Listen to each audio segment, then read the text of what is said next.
એટલે ભભૂતિ આપીને એટલે પાર્વતી કહે છે કે આટલી ભભૂતિમાં કેટલું હોનું આવશે કે પણ લઈ તો જાઓ એટલું તો લઈ આવો પછી કંઈક આગળ જોઈશું. એ ભભૂતિ લઈ અને પાર્વતીમાં ગયા છે અને ત્યાં જઈ અને પછી કીધું કે આના બરોબર અમને હોનું આપો. હવે સાબડા મૂકવામાં ભોળાનાથની ભભૂતિ ઊંચી થાય. બાપુ હોનાના ઢગલા મીડ્યા કરવા હો, ગાડા ભરી ભરીને હોનું મીડ્યું જવાનું, સાબડું ઊંચું ન થાય. હવે અહીંયા ઢગલે ઢગલા થયા હોનાના. પછી કે આટલું બધું હોનું જતા ઈંટું પાણાનું શું માથાકૂટ કર્યું, હોનાનું જ બનાવાય નહીં. એ હોનાનું મકાન બનાવ્યું અને વાસ્તુ પૂજન કરવા માટે તેથી સારામાં સારો ને વિદ્વાનમાં વિદ્વાન બ્રાહ્મણ રાવણ, એ રાવણને બાપુ અહીંયા વાસ્તુ પૂજન કરવા માટે બોલાયો. એ વાસ્તુ પૂજન કર્યું ને પછી ભોળાનાથને તો ખબર, એ તો બાપુ ત્રિલોકનો નાથ, એને ન ખબર હોય. એટલે પેલા પાર્વતી પાસે ગયા કે આ ભૂદેવને શું આપશું આપણે દક્ષિણામાં. એ કે એને રાજી કરી દો, જે માગે આપી દે. એ કે જો જે માગશે આપી દે, પછી મારી માએ લોહી ન પીતા. કારણ કે હવે આપણું આપણે એક પ્લાસ્ટર કર્યું હોય તો બૈરું રાજીનું રેડ થઈ જાય, બદલે આખું હોનાનું મકાન એટલે બૈરું રાજી કેટલું હોય. એ કે એને જે જોઈએ આપી દો, પણ એનું મન છે જ નહોતું ભાઈ. એ કે વાંધો નહીં. અહીંયા ગયા, રાવણને કીધું ભૂદેવ બોલો હું આપું.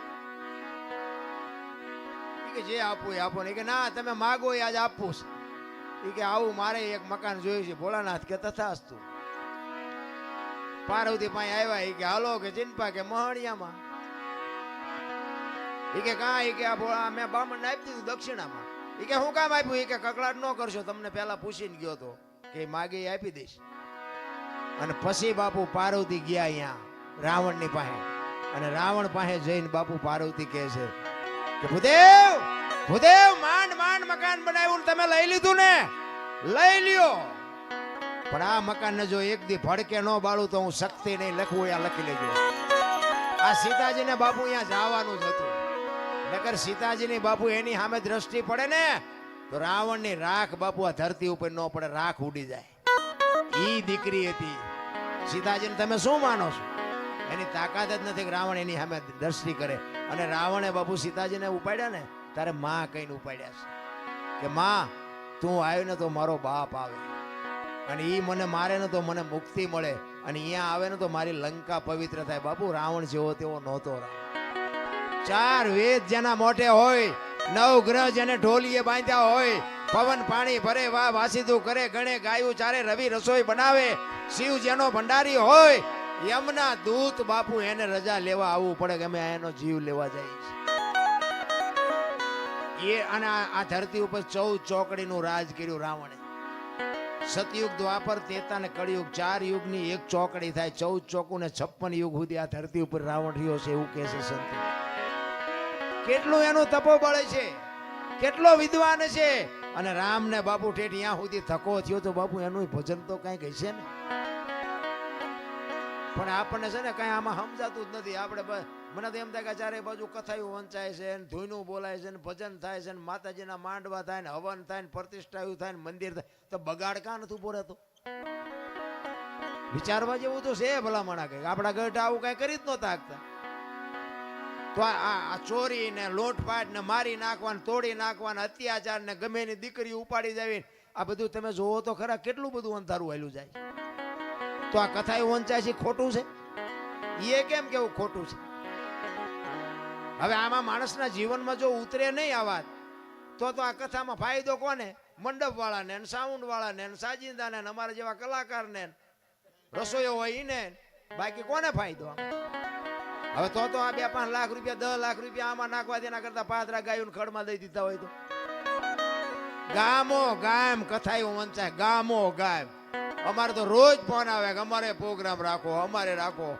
અમે પછી કહી દે કે આટલા થાય છે, કથા એવું કરો જે કરો એ. અરે બધું ડીંગો ડીંગ હાલે ભલામણ. મને એમ થાય કે આ ખોટું છે એવું નથી કહેતો, પણ બગાડ અટકવો જોઈએ બાપુ. જો આ સત્ય હોય અને કાં ઓલા કે ને કે કાં તો ઓલામાં ફેર ને કાં તો ઓલામાં ફેર, સત્ય હોય તો આ બાપુ દુનિયામાં કંઈક, હું એમ કહું છું કે 5000 50,000 માણા ભેગું થાય એમાં 10 તો સુધરવા જોવે કે નહીં. અમે એક જગ્યા આમ ગુજરાતમાં ક્યાં ગયા હતા, ગામનું નામ ભૂલાઈ ગયું, કથા એટલે અમે જોયું કે કથા છે, એમ ગાડી હાંકતો એ વખતે એટલે અમારે થોડોક ટાઈમ હતો, કીધું હાલો ને આપણે કથામાં જઈને બેહી. હવે એમ અહીંયા બેઠા ને કથા ચાલુ હતી ને એમાં 2 જણા બાજ્યા. બોલો, હવે કથા ચાલુ હોય એ વખતે જો બાજે માણા તો એમાં બહાર તો કઈ મગજમાં ઉતરે જ છે.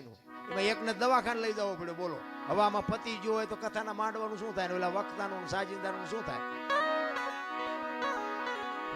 અરે બાપુ કઈક ઊંધું રંધાય છે, મને એવું લાગે. સાચું ખોટું તો મારો રામ જાણે.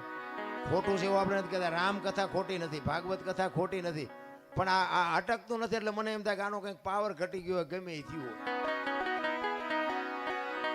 બાકી તો રામાયણ છે તો રામાયણ છે ભલા મને. એક હું તો એમ કહું છું, ઘરમાં એક રામાયણ નાનું મોટું પુસ્તક હોય ને, જિંદગીમાં કોઈ દી બાપુ મોડો પ્રસંગ નો આવે કરી. રામાયણ એવો ગ્રંથ છે ભલા. તુલસીદાસ મહારાજે રામાયણમાં એક સાખી લખી કે સુનહું ભરત ભાવી પ્રબળ જીવન મરણ જસ અપજસ નફો નુકસાના વિધિના વિધાન.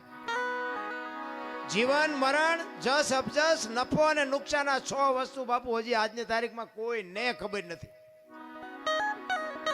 આપણે આ દુનિયામાં આવ્યા કેવી રીતે કોઈને ખબર હોય તો મને કયો, અને જવાનું છે કેવી રીતે એ કોઈને ખબર હોય તો કયો. જીવન મરણ ની ખબર નથી તો આઈને જ વાત કરો ને. અમે અહીંયા આવ્યા છે, અમને જ મળે કબજ મળે અમને ખબર છે. 5 જણા સારું એ કે 5 જણા એમ કે બોલે વારો જ ન આવવા દીધો બીજાનો. જ મળવાનો છે કબજા મળવાનો એ કોઈને ખબર નથી. જીવન મરણ જસ અપજસ નફો અને નુકસાન.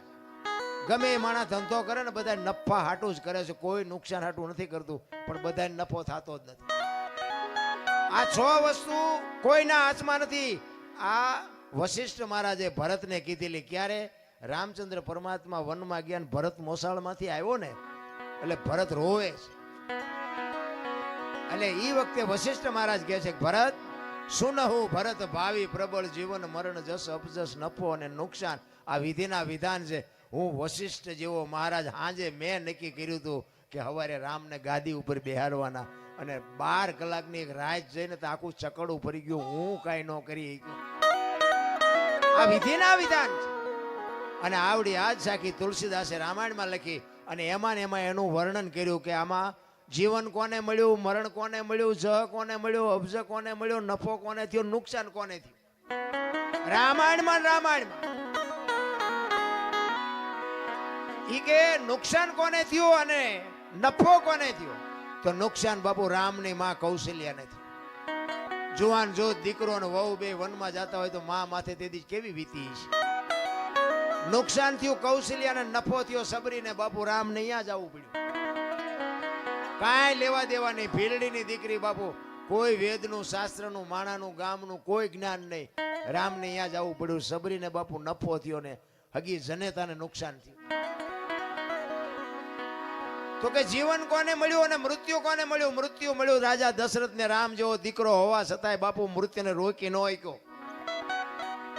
મૃત્યુ મળ્યું દશરથ ને, જીવન મળ્યું અહલ્યાને. હરાપમાંથી મુક્ત થઈ ગઈ.